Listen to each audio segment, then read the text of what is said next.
morning, Liz. How are you? Hey, nice to see you. I have to comment about my background because I see all that crap back there. That's just from our renovation. We're renovating our top level. I'm just telling the audience, my house is normally a little bit cleaner back there, but I don't love the what's it called? The blur thing. I don't love the blur background. I actually rather people see my crap than anything than have a blur background, because a blur background, I don't know, it feels like I'm hiding stuff. Agreed. So. I've tried the blur and it's not for me either. And Yeah. my background isn't mine. I'm in a rental. So It looks great, and your tan is really getting dark. Holy crow. And the white part here is really looking good. getting grayer every day. Yeah. It's a journey. Yeah. How are you? I'm really good, really good. You know, and I'm starting to say these days, and my roommate Vicky is on board, and I can't take credit. It came from a 92-year-old client I had when I was doing real estate. His name was Frank. And anytime anybody asked him, "How are you?" his response was, "I've never been better." And I love that so much. You know, that's a choice. Right? Well, it's actually true because you've never been better, because you actually are constantly expanding, and it's like a new moment and you've never been in that moment before. Yes. It's actually true. You've never been better, or you've never been worse is actually also equally as true in that moment. Your choice, which is your point. Yes, exactly. I love that. I love that. I had heard a similar story with my coach, who said one of his clients said, "I'm sensational. I'm sensational." Can you imagine saying that? I'm sensational. Yeah, that's great too. Yeah. How was your night the other night? Did you have morning? How was your morning? I would love for you to tell a little story about Mexico before we get into the heart voice today. Okay. It's a perfect example of a literal shitstorm. Yes. And it's kind of funny. So here in this condo complex, there's a lot of wild cats, and they were initially brought into the underground parking for the purpose of maintaining the mouse and probably rat infestation down there. And which I did not see any of, by the way, when I don't think. No. And they were doing their job until some very well-intentioned guests and owners here decided that it would be the kind thing to do to feed them. So over the years of them being hand fed, they have multiplied and attracted cats from all over Nuevo. And there's a lot of them here now. As you know, because you were here, they come out at dusk, and they actually have there's different feline. Anyways, the other night, actually it was early morning, 5:55 a.m. I was awakened by the screeching sound of a cat fight in my bedroom. So even though we're on the second floor, they have access through the stairwell where the air conditioning units are, that's vented, and then they come out the vents onto the balcony. And I love the fresh air. I'm not a fan of AC. So my doors are wide open all day, all night, every day. And I suppose I did make it easy for them. Anyways, so this fight is ensuing. I turn on my bedside lamp, and there are two cats. And I learned later, one is an unfixed male trying to increase the cat population for the free food feasting. And I guess previous to his attempts to do that, one of the cats had a poop on the floor in my room. But in their chaos of chasing one another and fighting, they ran through the poop, and they were tearing around my room, over the bed, over the chair, up onto the shelf, up on the TV mount. Okay, there's a TV mounted to the wall. They jumped up on the mount. They were all over the place, and I'm screaming. I got one of them out right away, and the other one was kind of cornered, and I was afraid to get out of bed because I don't know if this cat's going to attack me or what's going on. So I yell, and I have roommates, Joe and Vicky, the most amazing couple. And of course, they're awake now too, right? And Joe's like, "What's going on?" And I said, "Come in." And he says, "I'm naked." I'm like, "What good are you, Joe?" Weren't you naked also though? Because I was I'm naked. pretty sure Okay, you sleep naked. I sleep naked too, and so does Vicky. So not wanting to leave me having to navigate this shitstorm single-handedly, Vicky comes in, and I think she put on a pair of boxers or underwear or something. So Vicky's topless, I'm completely naked, and the two of us are looking at my room, and there's just shit everywhere. And it smells like a cat shit smell that I have never had before. And I've owned cats my whole life, and I love cats. And I mean, maybe the litter box helps. I don't know. Anyways, Vicky gets out the wet mop, and I'm trying to wipe up as much as I can with toilet paper, and I'm going, Yeah.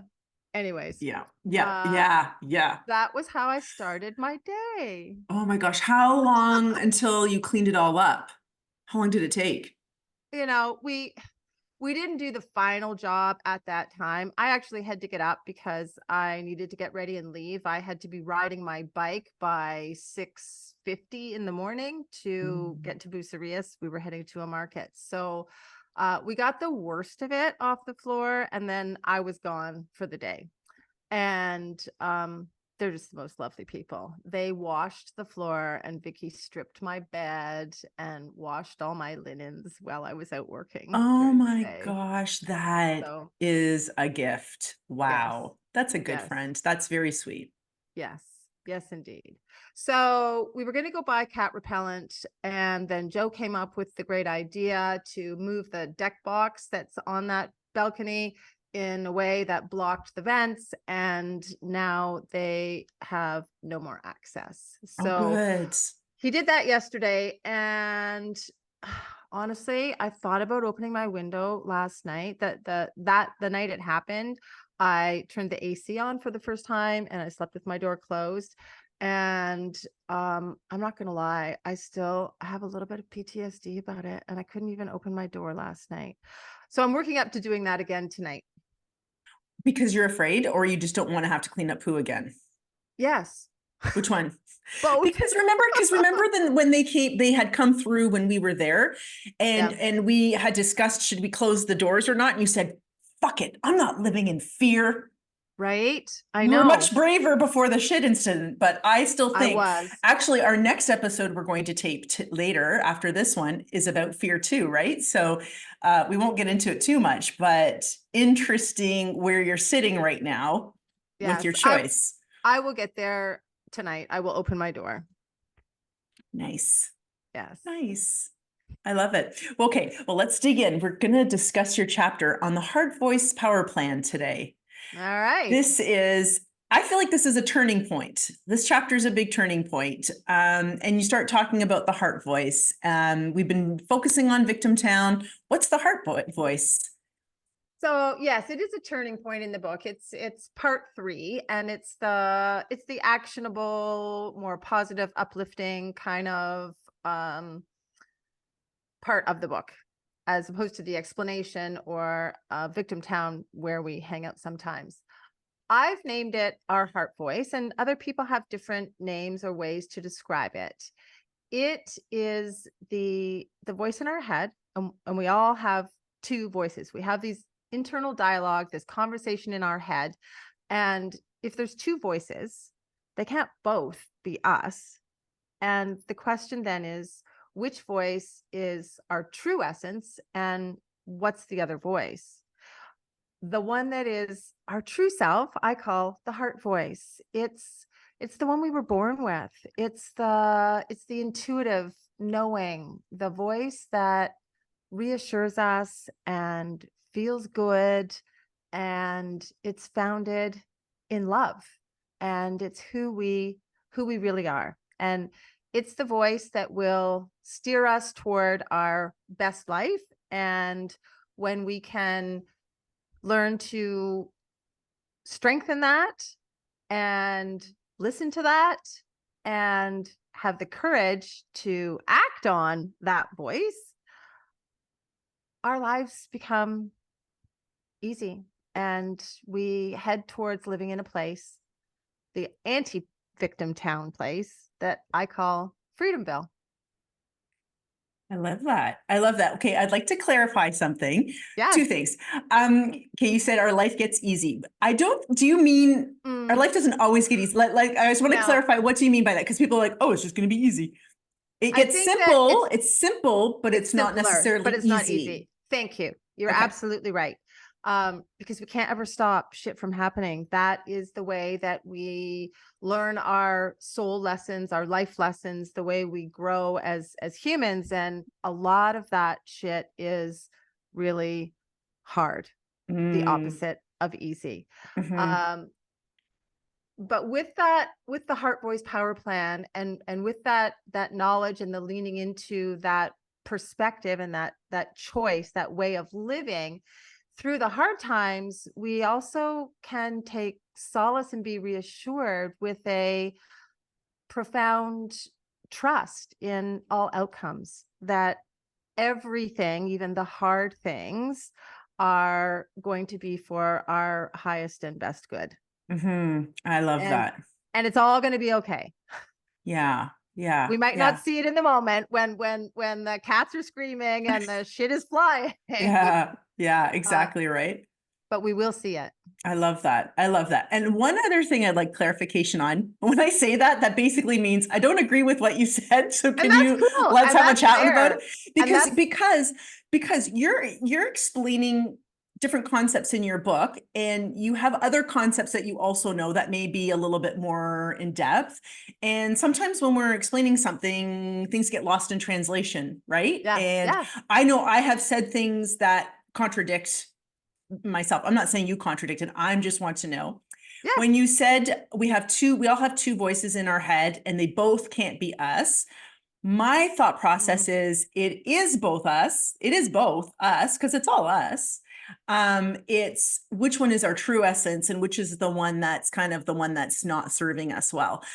Did you mean what you meant, or did you mean where do you sit on what that is and how it fits into the heart voice? I think it's a yes, and it's not as important as to how we categorize or label those voices. The two voices exist in our head, and whether they're both us or one something else, I think that the key element is that we lean into and rely on and believe and know the one that's founded in love, because the other one is founded in fear. And yes, we all have those. And yes, they are both. The other one is also a part of us. It exists in our heads. So yes, you're not wrong. It is us. And it's not the part of us that we want to grow, that we want to have control or have the to take up the most space. Yeah. It's not what you want to focus on. Yes. Exactly. Don't want to focus on. I love in page 147 of your book. Oh, navigating shitstorms. Oh, it's been a hot minute since I've done that. You say you know what? I'm just going to actually read it because I made terrible, messy notes here. To acknowledge and know our heart voice, we must first acknowledge and know ourselves. I thought that was really an interesting way of putting it, because how often do we actually know ourselves? I am very familiar with the voice that doesn't serve me very well, but how well do I know the heart voice, And this is part of sort of this undoing, deconstructing process of beliefs that don't serve us anymore, right? Right. Can you speak to that a little bit of in what ways maybe were you In what ways did you not know yourself before you got to the place? And then you go to the place and now you're getting to know yourself in a new way. Did you discover some new things or undo some beliefs that weren't serving you in that way? Wow, that is a massive, massive question. It was not even in my notes. Sorry. Oh, But it was a good, but that one yes, line is huge. I mean, it that's is. a huge line. It's not a throwaway line. And it's an intentional practice that never ever stops, because we continue to grow and change and learn new things. And so the knowing ourselves is always evolving. I think for the purposes of the Heart Voice Power Plan, and where to begin is to start questioning and reflect about what brings us joy and what frustrates us and why, and what do we like, what do we not like. And it's all good. There's no place for judgment in any reflection about who we are. The only important part is that we are 100% honest with ourselves. And once we have that awareness, and that can take time, and a lot of people have never, and I had never really sat down and actually worked through any kind of a framework or thought about it. I was always more concerned about making sure other people were happy and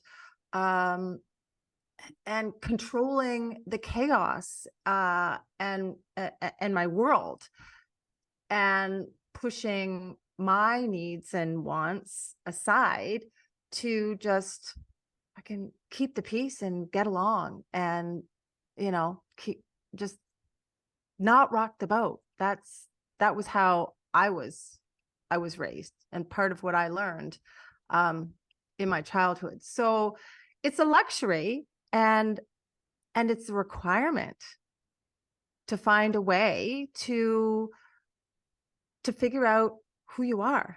And for everybody, that discovery process is a little bit different.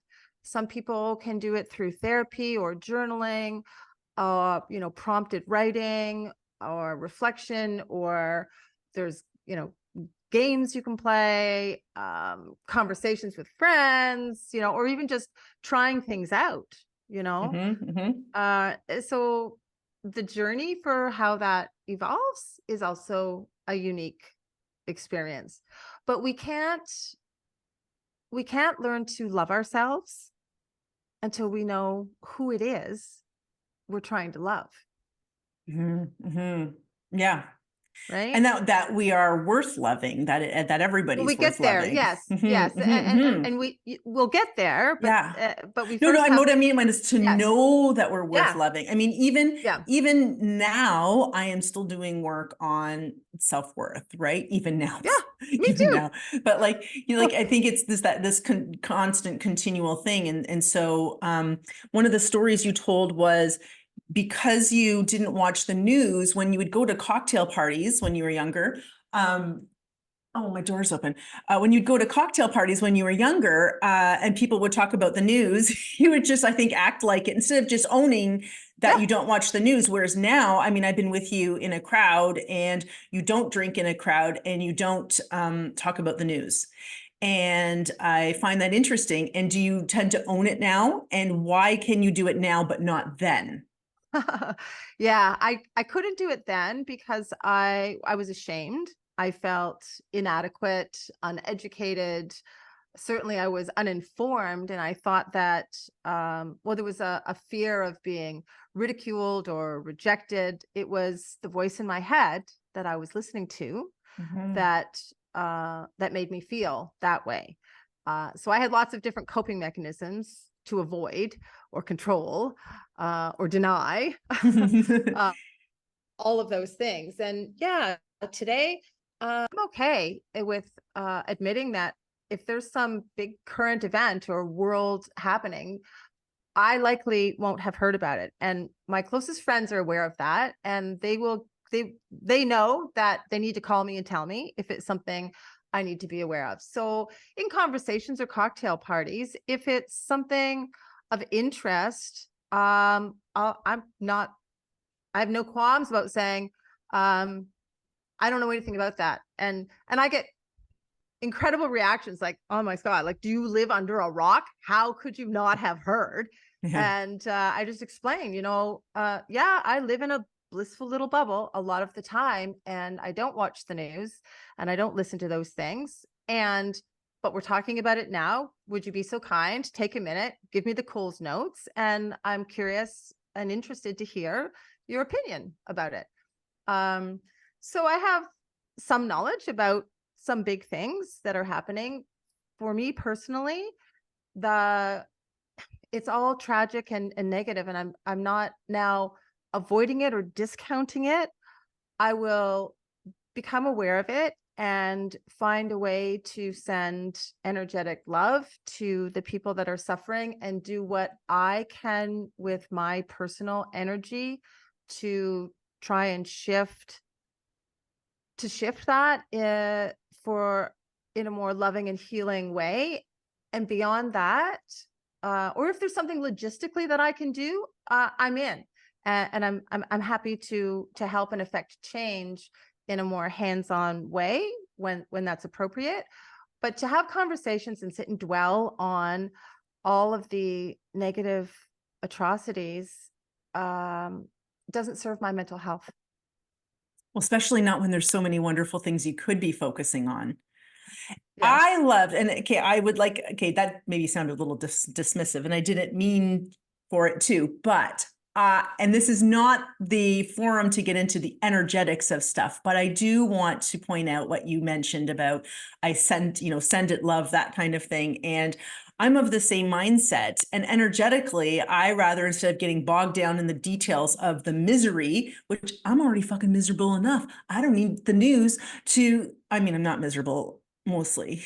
I was We last all week, have the but shitstorms that we I have to don't want, navigate. right? But why not then energetically be in a space of peace and thus radiate peace out? That is how we have peace in the world. It only starts with you. I can only have peace within, right? I can only control myself. And so if energetically I'm in a state of peace and sending that out, love, sending it out, how much more helpful can I be? Right? Like, Exactly. That's my part. And that's my role. And that's what I do now. mm-hmm. So I love on page 149, you say, our hearts already love and accept us. And one of the concepts I learned from Abraham Hicks was, and I'm going to get a little woo-woo here for a second, is source energy sees things through the eyes of love. We are connected to that source energy. And so our natural set point is that loving set point. And when we start kind of going down that emotional scale and feeling disgruntled and that kind of thing, it's not that we're necessarily upset about that thing. It's that who we are does not agree with the thought that we have. So our heart voice, let's put it in your terms, our heart voice will not see it the way our ego or victim town voice sees it, and will not come down to that. And that feels uncomfortable. I love that, because then to me, it's just like, okay, I still am in control of how I feel. My heart already loves and accepts me, and I can move in that. Do you want to speak a little bit to that? Yeah. Well, I think you explained it really well. Okay. Yes. I mean, thank you. The other voices in our head, they make us, the victim town voices, they make us feel anxious. That's where anxiety comes from. They make us feel ashamed. They make us feel really sad. And I'm not saying that some of those feelings are not important to work through, because they absolutely are. That's when things happen, those feelings come to us, and the only way to process them is to feel them in their entirety.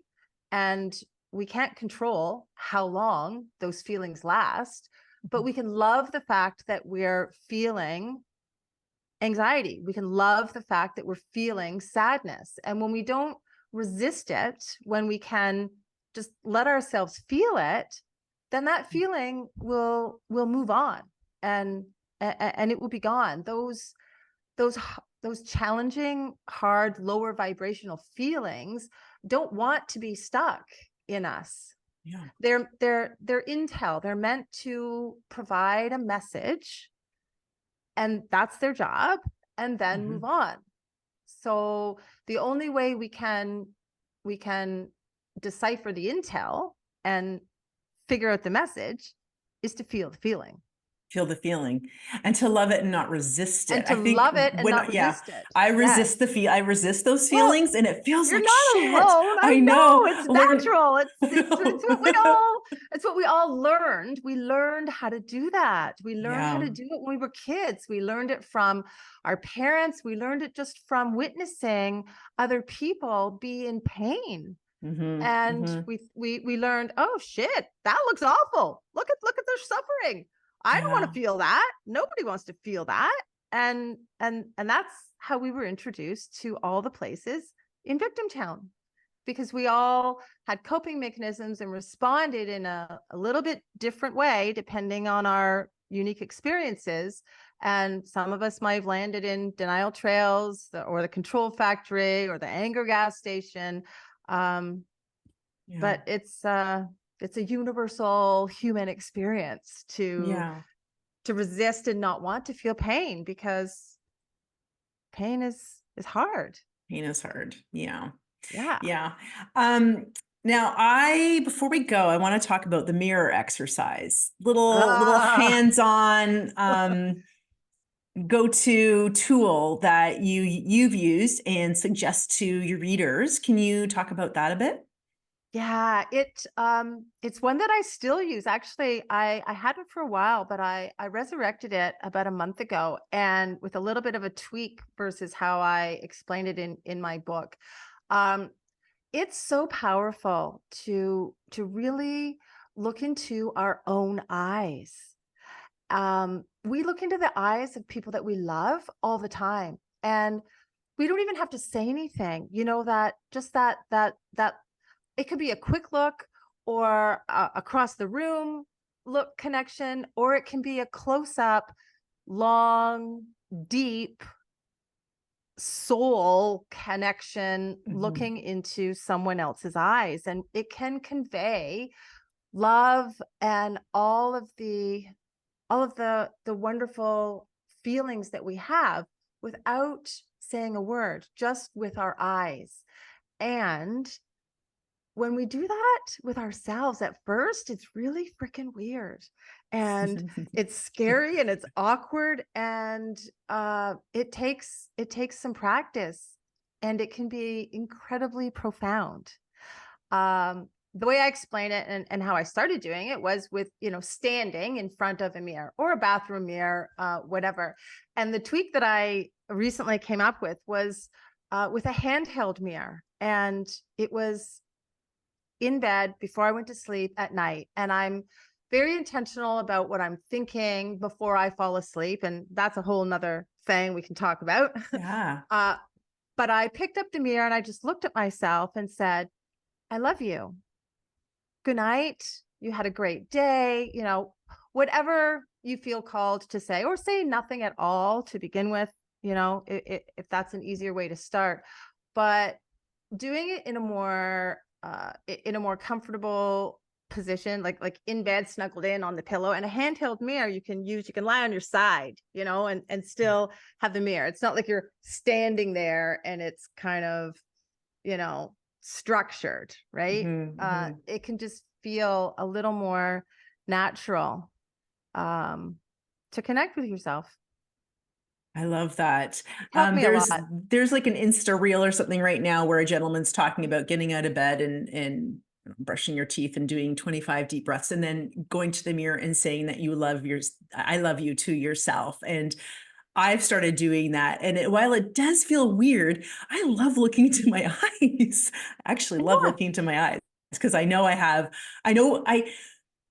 to some extent, I know the depth of who I am, but then the victim town side of myself too, right? Like it's the ego that doesn't want to necessarily look in my eyes, like, oh, I love you, I don't deserve that. But Yep. Yeah. But when I'm in it and I'm actually staring, looking in my eyes, it reminds me of how I will look into your eyes and tell you I love you, right? And I mean it 100%. And so when I get into that state with myself, I'm like, of course I love myself, of course, right? Yes. Yes. And Yeah. there's no love deeper. There's no love that can possibly be deeper than the love we can develop for ourselves, because there's no possible way for anybody ever to know us the same level in the same way that we know ourselves. And so, when you look at yourself, Carolyn, in your eye that way, and the eyes looking back at you, you can feel the love from them and know that that's from you for you is a huge fucking game changer. Yeah. I love that. Well, I think this is a great place to end. Okay. Thank you so much for talking about the Heart Voice Power Plan, giving us some tools to move forward and some good things to think about. And everybody can find out more about it in Navigating Shitstorms, available on Amazon and Audible. We're in the market in Bucerius if you're there. I hope Thank you have a great you. day. Okay. See you Okay, talk to you soon. later. Bye. Bye.